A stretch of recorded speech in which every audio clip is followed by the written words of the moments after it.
High, শীতের যে কোনো ফুল বা সবজির জন্য আজ তোমাদের এমন একটা লিকুইড খাবার দেখাবো যেটা যদি ইউজ করতে পারো বাগানে, এই হোল সিজনে গাছের জন্য আর কোনো খাবারের দরকার হবে না। এখানে আজকে আমি আমার এই হলিহক গাছটা নিয়েছি। এটা আমি ছোট্ট চারা বসিয়েছিলাম, এখন দেখো অনেকটাই বড় হয়ে গেছে। যেহেতু গাছ বড় হচ্ছে, তো বড় হওয়ার সাথে সাথে কিন্তু গাছের গোড়ায় আমাদের মাটি দিতে হবে।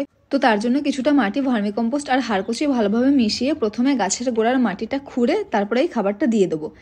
এবার আসি মেইন খাবারে, সেটা হলো 1 গ্লাস নিতে হবে 7-8 দিনের ভেজানো সর্ষে খোল, 1 গ্লাস চাল ধোয়া জল আর 1 গ্লাস ভাতের মাড়।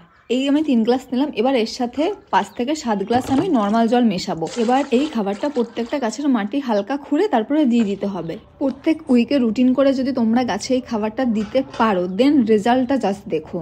আর গাছে যখন এই খাবারটা দেবে তার আগে 1-2 দিনের জন্য কিন্তু গাছে জল দেওয়াটা বন্ধ করে গাছের গোড়ার মাটি পুরো শুকিয়ে নেবে।